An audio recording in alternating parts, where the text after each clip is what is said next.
Hello guys, welcome back to ഇട്ട പൊട്ടി.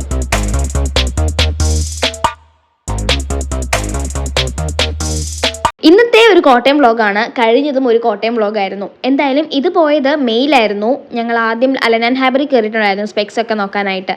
അത് കഴിഞ്ഞ് എൻ്റെ അടുത്ത് തന്നെയുള്ള ടാസ് ബേക്കറി കയറിയിട്ട് ഒരു പുഡിംഗ് ഒക്കെ വാങ്ങിച്ചായിരുന്നു. പക്ഷേ പുഡിംഗ് ഒന്നിനും കൊള്ളത്തില്ലായിരുന്നു. കോട്ടയത്തെത്തിയിട്ട് ഞങ്ങൾ ആദ്യം കയറിയത് ലൈഫ് സ്റ്റൈലിലായിരുന്നു. ഇതിൻ്റെ മെയിൻ ഉദ്ദേശം എന്ന് പറയുന്നത് മെയ് 19ന് എനിക്ക് 10th ക്ലാസ് സ്റ്റാർട്ട് ചെയ്യുമായിരുന്നു. അപ്പം ആ സമയം മൊത്തം കളർ ഡ്രസ്സ് ആയിരുന്നു. അതുകൊണ്ട് സ്കൂളിൽ ഇടാൻ പറ്റിയ ഡ്രസ്സൊക്കെ നോക്കാനായിട്ടാണ് ശരിക്കും കോട്ടയം പോയത്. ക്രോപ്പ് ടോപ്പും അങ്ങനത്തെ ഒന്നും പറ്റത്തില്ലല്ലോ. എൻ്റെ കയ്യിലാണെങ്കിൽ കൂടുതലുള്ളത് അതുമാണ്. പിന്നെ ഞാൻ കുറേ വീഡിയോസ് ഫോട്ടോസൊക്കെ എടുത്തു. പക്ഷെ എല്ലാം ഒന്നും ഞാൻ ഇതിനകത്ത് ഇൻക്ലൂഡ് ചെയ്യുന്നില്ല. കാരണം എല്ലാം ആഡ് ചെയ്ത് കഴിഞ്ഞാൽ വീഡിയോയിൽ എന്തും കൂടും. നിങ്ങൾ മൊത്തത്തിൽ എന്നെ മാത്രമേ ഇതിനകത്ത് കാണത്തുള്ളൂ. ഞങ്ങൾ അത് കഴിഞ്ഞ് നേരെ പോയത് വെസ്റ്റ് സൈഡിലോട്ടാണ്. വെസ്റ്റ് സൈഡിൽ നിന്നാണ് എനിക്ക് കൂടുതലും ജീൻസൊക്കെ കിട്ടാറ്. സൈസ് കറക്റ്റ് ആവുന്നതും അവിടെ നിന്നാണ്. വേറെ എവിടെ നിന്ന് വാങ്ങിച്ചിട്ടും അങ്ങനത്തെ കറക്റ്റ് സൈസൊന്നും കിട്ടിയിട്ടില്ല. അങ്ങനെ ഞങ്ങൾ വെസ്റ്റ് സൈഡിലേക്ക് പോയി. വെസ്റ്റ് സൈഡിൽ പക്ഷേ കഴിഞ്ഞ പ്രാവശ്യമൊക്കെ പോയപ്പോൾ ഉള്ള കളക്ഷൻസ് തന്നെ ഉണ്ടായിരുന്നുള്ളൂ. എനിക്ക് പ്രത്യേകിച്ചൊന്നും വേറെ കണ്ടില്ല. ഞാൻ ജീൻസൊക്കെ ആണെങ്കിലും സെയിം ആയിരുന്നു. പിന്നെ അവിടെ സാധനം വരാത്തതിൻ്റെ ആണോ എന്ന് എനിക്കറിയത്തില്ല. മിക്ക സെക്ഷൻസും ഒന്നുമില്ലാതെ കിടക്കുന്ന പോലൊക്കെ തോന്നി. ഷോപ്പിംഗ് ഒക്കെ കഴിഞ്ഞപ്പോൾ ചെറുതായിട്ട് വിശന്നു. അപ്പോൾ പിന്നെ നവ്യ ബേക്ക് ഷോപ്പിലോട്ടാണ് കയറിയത്. ഇത് അത്യാവശ്യം ഫേമസ് ആണല്ലോ. ഇപ്പോൾ ഇതിൻ്റെ ഔട്ട്ലെറ്റ്സ് പലയിടത്തും ഉണ്ട്. എന്തായാലും ഒരുപാട് സാധനങ്ങളൊക്കെ ഉണ്ടായിരുന്നു. പാലട പായസമൊക്കെ ഉണ്ടായിരുന്നു. പക്ഷെ ഞങ്ങളത് വാങ്ങിച്ചില്ല. എനിക്ക് ഭയങ്കര ഇഷ്ടമാണ് പാലട പായസം. പക്ഷേ അത് വാങ്ങിച്ചു കഴിഞ്ഞാൽ ഞങ്ങൾ ഇനി എപ്പോൾ വീട്ടിൽ എത്തുമെന്ന് അറിയത്തില്ലല്ലോ. അപ്പം താമസിക്കുമോ ചീത്തയായി പോകുമെന്ന് ഓർത്തിട്ടാണ് അത് വാങ്ങിക്കാഞ്ഞത്. ബാക്ക്ഗ്രൗണ്ടിൽ നിങ്ങൾ കുറച്ച് അപശബ്ദങ്ങളൊക്കെ കേൾക്കുന്നുണ്ടായിരിക്കും അല്ലേ? ഇവിടെ കസിൻസ് എല്ലാവരും ഉണ്ട്. അപ്പം ഞങ്ങളെല്ലാവരും കൂടെ ഒരു റൂമിലിരുന്നായിരുന്നു വോയിസ് ഓവർ ചെയ്തത്. അതിൻ്റെ ബഹളമൊക്കെയാണ്. പിന്നെ ഞങ്ങൾ പോയത് ലുലുവിലോട്ടാണ്. ചെറിയ മഴയൊക്കെ ഉണ്ടായിരുന്നു. നല്ല രസമായിരുന്നു. നല്ലൊരു ക്ലൈമറ്റ് ആയിരുന്നു.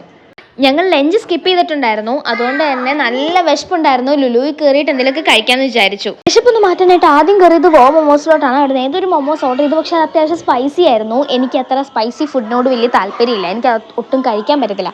ഞാൻ വളരെ കുറച്ച് സ്പൈസി ഫുഡ് കഴിക്കുന്ന ഒരാളാണ്. പക്ഷേ എനിക്കിതൊട്ടും പറ്റിയില്ല. ഇതൊരു മോഡറേറ്റ് ആയിരുന്നു. എങ്കിലും എനിക്കൊട്ടും പറ്റിയില്ല. അതുകൊണ്ട് ഞാൻ ഒന്നും കഴിച്ചില്ല. കഴിച്ചു, ടേസ്റ്റ് ചെയ്തു. അപ്പം പിന്നെ ആ എരിവൊന്ന് മാറ്റാനായിട്ട് അമുലിൽ പോയി ഒരു മാംഗോ മലായി ഓർഡർ ചെയ്തു. അതൊരു രക്ഷയില്ലായിരുന്നു. എനിക്ക് ഭയങ്കരമായിട്ട് ഇഷ്ടപ്പെട്ടു. ഞാനൊരു മാംഗോ ഫാനാണ്. അതുകൊണ്ട് ഒന്നും പറയാനില്ല, അടിപൊളിയായിരുന്നു. പിന്നെ ചിക്കിങ്ങിൽ കയറി എന്തോ വിങ്സും ഒക്കെ ഓർഡർ ചെയ്തു. പക്ഷേ ചിക്കിങ്ങിനേക്കാളും എനിക്ക് കുറച്ചും കൂടെ ഇഷ്ടം KFC ആണ്. ഞങ്ങൾ ഹൈപ്പർ മാർക്കറ്റിൽ കയറിയിട്ടുണ്ടായിരുന്നു.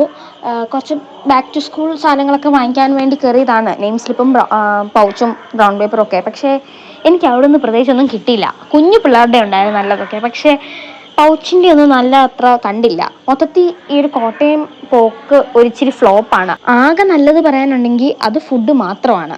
അവിടെ ലുലു റീഡേഴ്സ് ഫെസ്റ്റ് നടപ്പുണ്ടായിരുന്നു. അങ്ങനെ ഞങ്ങൾ അവിടെ പോയി കുറേ എന്തെങ്കിലുമൊക്കെ ബുക്ക് ഉണ്ടോ എന്നൊക്കെ നോക്കി.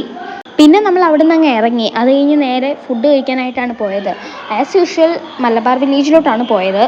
മലബാർ വില്ലേജിലെ ഫുഡിനെ പറ്റി നമുക്ക് ഒരു കുറ്റവും പറയാനില്ല. അത്രയ്ക്കും അടിപൊളിയാണ്. അതുകൊണ്ട് ഞങ്ങൾ എപ്പോഴും കോട്ടയം പോകുമ്പോൾ മിക്കപ്പോഴും പോകുന്നത് ഇവിടെ തന്നെയാണ്.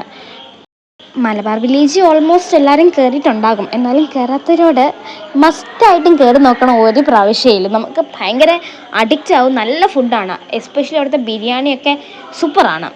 മലബാർ വില്ലേജ് കയറിയിട്ട് സ്റ്റാർട്ടറായിട്ട് ഒരു സാലഡാണ് ഓർഡർ ചെയ്തത്. ആ സാലഡ് അടിപൊളിയായിരുന്നു. അതിനകത്ത് കാഷ്യൂവും പിന്നെ റേസിൻസും കുറച്ച് ഫ്രൂട്ട്സും ലെറ്റസും ഒക്കെയാണ്.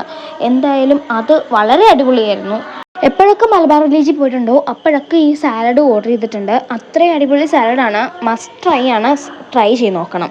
പിന്നെ ചിക്കൻ നൂഡിൽസും ചിക്കൻ ബിരിയാണിയും അഫ്ഗാനി റൈസും അൽഫാമും ഒക്കെയാണ് പറഞ്ഞത്. എല്ലാം അടിപൊളിയായിരുന്നു. ഞാൻ പറഞ്ഞില്ലേ, ഒരു കുറ്റവും പറയാനില്ല. അത്ര അടിപൊളിയായിരുന്നു. ഫുഡൊക്കെ കഴിച്ചിട്ട് പിന്നെ ഒരു വീഡിയോ എടുത്തില്ല. ഈ വീഡിയോ എടുക്കാൻ പ്രത്യേകിച്ചൊന്നും ഇല്ലായിരുന്നു. ഞാൻ കയറി കിടന്നിട്ട് നല്ല അടിപൊളിയായിട്ട് ഉറങ്ങി. വീഡിയോ ചെന്നപ്പോഴാണ് അറിയുന്നത്. എന്തായാലും ഇന്നത്തെ വീഡിയോ ഒക്കെ ഇത്രേ ഉള്ളൂ. വളരെ ചെറിയ വീഡിയോ ആയിരുന്നു. എല്ലാവർക്കും ഇഷ്ടപ്പെട്ടെന്ന് വിചാരിക്കുന്നു. ഇഷ്ടപ്പെട്ടാൽ ലൈക്ക് ചെയ്യണം, ഷെയർ ചെയ്യണം, സബ്സ്ക്രൈബ് ചെയ്യണം. അപ്പോൾ thank you for watching. By.